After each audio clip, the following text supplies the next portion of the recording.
On the 1st of November, Ruben Amorim was officially announced as the new Manchester United head coach.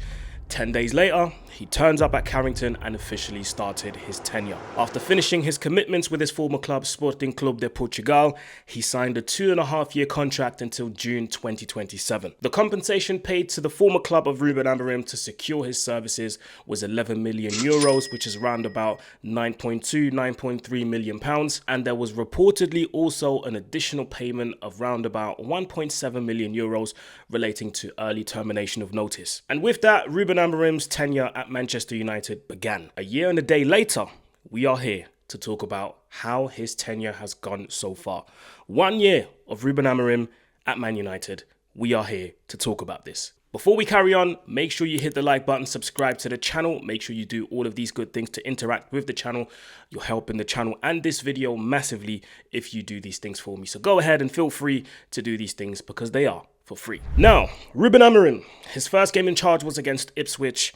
Obviously, a lot was said about Ruben Amorim. I remember when he first came in and he'd done that interview with the club media, I was really gassed. I was so gassed and I was excited because it felt like everything he said embodied, and well, at least it felt like it embodied what Manchester United was all about. Team spirit, being all together, believing in each other, believing in your teammates. I remember he said something along the lines of when he was a player, he used to be played in different positions. So he's played in every single position apart from goalkeeper, and he was joking about it. And I remember making a video and saying that I actually rate that because he will know what it feels like to be played out of position. And he will also know how it feels like to be on the bench and being made to be given a role to just fill in and to just come in and do a job. It really gave me the impression that he understands what it is to be a player. Like from a player's perspective, I really had high hopes in terms of communication with the players and stuff. I really had a lot of hope. He had a set system that he wanted to play. We knew from the get-go that he wanted to play three at the back because that was the system that he played when he was at Sporting, and he recently came off a massive win against Manchester City in the Champions League with Sporting, beating them 4-1, I believe, and that gave a lot of people hope. However, after the draw against Ipswich 1-1, followed a series of confusing times. Couple of wins here and there. Notice how I said couple of wins here and there in the Europa League, couple of wins spread out across the Premier League, but really and truly, reality kicked in. Man United failed to put together 2 wins in a row in the Premier League. I know across all competitions we put together 2 wins in a row and maybe more if I'm not wrong, but that was a nightmare to watch. And very quickly it became clear that despite us backing Ruben Amorim with his system, he was not going to budge when it comes to not changing formations, but, just adapting to different teams that you're playing against. He would very often put out the same 11, more often than not, in the same formation, and he would not change it for anything, anyone, in any game. It was literally the 3 at the back, 4 in the middle, 3 up front, with the 2 10s very narrow next to each other and someone playing up top. Sometimes it worked, sometimes it didn't. And for me, very quickly, that became an issue because you have to be able to adapt to different situations as a manager. Now, I'm not saying that I'm an expert. I don't have my licenses, UEFA B, A. I don't have any of those. I do have a talent identification certificate though. Having watched the Premier League for many, many years, and this is probably where maybe in the beginning you could have said, okay, he doesn't know this because he's not really coached in the Premier League yet. But still, you have to do your research because I think he was given enough time to think about the project and the players that he had at his disposal back then. So he could have studied the Premier League, even though, he had to study the Portuguese league because that was his bread and butter. But if there's one thing we all know in the Premier League, you have to adapt. Playing against Manchester City is not the same as playing against the Burnley, for example. It's not the same as playing against the Brighton, and it's definitely not the same as playing against Southampton at the time. They were still in the Premier League. What I'm trying to say is every team is different, and you have to be able, you can still have your core principles, but you have to be able to adapt to different teams. And with Amorim, it felt like he was pretty much setting the team up to do the same things in the same formation with the same patterns against every team. I remember United couldn't beat a team for like a whole month.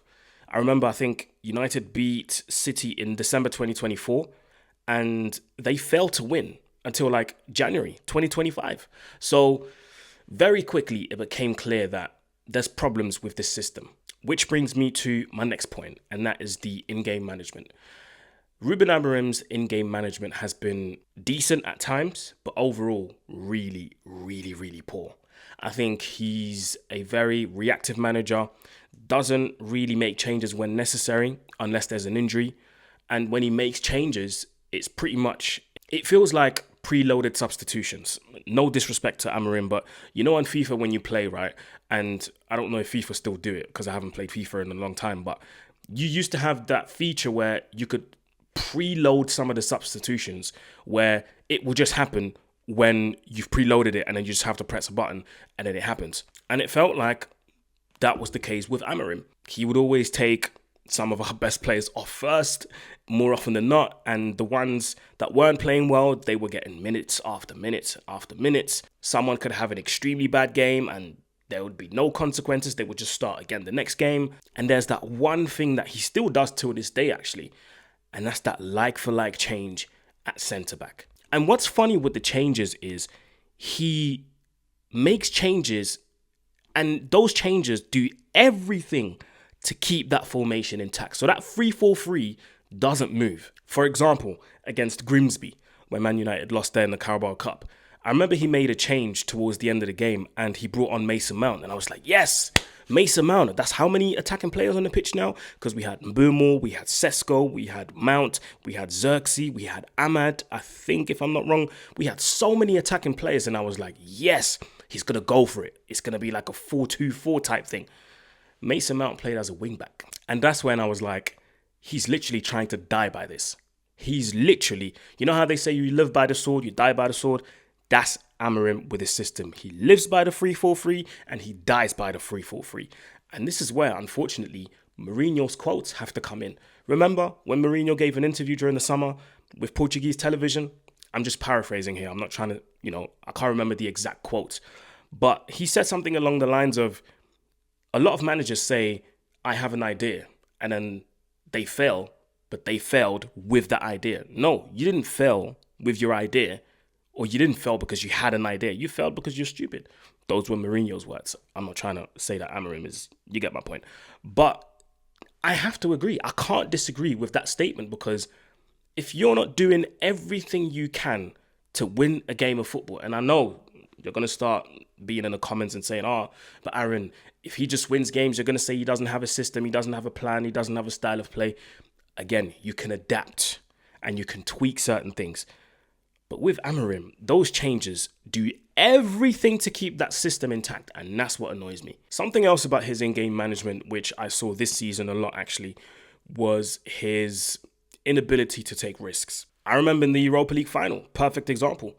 We finished the game with more defenders on the pitch than we did attackers, or more defensive players than we did attacking players. And that was a big, big, big red flag to me because, again, he made changes that were protecting the system. He wasn't trying to take risks. And that's what really annoyed me because I was like, you know what? It's a final. It's a one-off game. You've got one game to just go crazy. Throw on players to score goals, please.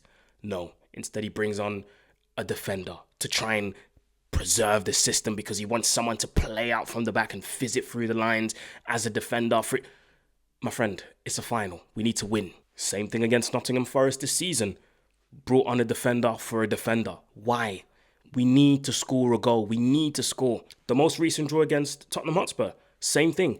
He makes like-for-like changes. I know the Sesko change for Mazraoui was actually a good one because I was like, whoa, he's making an attacking change. So that means he's trying to go for it. Nope. Takes off Dorgu, brings on Dalot. Takes off Casemiro, who was actually one of our better players, puts on Ugarte. And these are all negative changes, defensive changes that send signals to the other team. And I really worry people because if this is what he's doing with one game a week, I don't want to play in Europe. I'm not going to lie. I don't want to play in Europe because we'll just get humiliated and embarrassed. Last thing I want to talk about regarding Amorim is his player management. And in the beginning, it felt like it was quite okay. Again, because there was that feeling of, him or players relating to him because he's been a player not too long ago. So he kind of knows the ups and the downs, the ins and outs. But from the moment he subbed off Joshua Zirkzee in that game against Newcastle at home, what was it, half an hour in or something like that? I was at the game and I couldn't believe it. The fans didn't help because they were jeering. They were cheering at the same time and jeering. It was, one, disrespectful. Two, that must have been such a massive confidence killer for someone like Zirkzee, because I can't even imagine what it feels like to go through that situation. And ever since, he's not liked Zirkzee. And I think some of the man management has been extremely poor. Not being able to identify some of our players' strengths and some of their weaknesses and preferring certain players to others. Fair enough, towards the end of last season, he told Garnacho what he told him. He's not here anymore. Fair play. He said what he said about Rashford. He's not here anymore. Fair play. But the treatment of certain players who are still at the club, and in my opinion, would actually help the team if they were on the pitch, that treatment is disgusting to me. Which is why I said, Joshua Zirkzee and Kobbie Mainoo, do what you have to do, brothers, because at this point, Amorim is deliberately going out of his way to not play you guys. And it's sad to see, because nobody can sit here and tell me that with these two on the pitch, Man United would technically, especially, look worse, because Ugarte is not the most technical player. To me, he is everything but football. He's anti-football to me. Ugarte is not a player that I would want to have on my team. That is not a footballer that I look at and say, yes, I want him in my team because he makes my team better. Absolutely not. Having these two on the pitch regularly, because it's one thing throwing them on with 10 minutes to go, and then it's easy to say, oh, they didn't do nothing. Well, he had 10 minutes. He had 5 minutes. He's getting microwave minutes, you know? Start them game after game after game, the same way you gave grace to players that put in horrible performances last season and still started games. So in a sense, there's a bit of stuff going on there that's really unfair to certain players. Now, if reports are to be believed, there have been meetings between the board and Amorim where they ask him to change his formation, like completely, from a 3-4-3 to a 4-3-3. And you know what? I actually think that this team would be better off with a 4 at the back and then 3 in the middle and 3 up front, because there would be more structure. That's something that they would know a bit more. I think certain players have their qualities restricted because of that 3-4-3 system. Someone like Mbeumo, for example. Yes, he's very good in that half space, but you don't always want him in that half space. You want him out wide, taking on players. That gives you a problem, because who do you start? Ahmad or Mbeumo? That's a good problem to have, because then you have two very threatening players that can bring threats throughout the whole game. Mbeumo can do it for 60 minutes, you take him off, Ahmad comes on for 30 minutes. So that's a healthy competition there. But having both of them on that right-hand side, I think it kind of stifles both of them, if I'm honest. But Mbeumo is so good and Ahmad is so good that they still stand out. Someone like Cunha, I firmly believe if you played him in a different system, we could get more out of him. Right now, we're only seeing half of his ability, which is obviously his ball carrying abilities, the skill set, running with the ball for long distances. But I think we can add goals to his game if we put him in a different position. So let's see what's going to happen with that, with the request of changing his formation to a 4-3-3. Let's see if that's going to happen in the first game after the international break. So with all that being said, looking at all the factors, tactics, in-game management, player management, the way I would evaluate Ruben Amorim's time at Manchester United after a year and a day, officially having taken charge, I would probably give this a 4.5 out of 10. I think there's still a lot to improve, way too much to improve. And I don't think that with the way he's coaching the team right now, Man United will get far. I think Man United will win games here and there, 2 in a row, 3 in a row, maybe 4 in a row. But I don't think Man United will compete with the likes of Man City, with the likes of Liverpool, even though they're down at the moment, with the likes of Arsenal at the top. I don't think Man United will. As long as Amorim is in charge with that formation, and as long as he keeps doing the things that I mentioned throughout this video, I don't think this will be it. And fair enough, he can be the guy before the guy. That's absolutely fine. But I don't think he'll be the guy to bring us back to glory like he claims to. So that's it. That's my 2 cents on it. Listen, let me know in the comment section what you think. Let me know your thoughts, your questions, your disagreements, your agreements, anything you want to say. Please leave it in the comment section below. Don't forget to subscribe. Don't forget to like. Put the notification bell on as well, so you know exactly when I'm posting, at what time I'm posting as well. And yeah, road to 20K, closing in on 19. I shall see you very soon, people. Peace.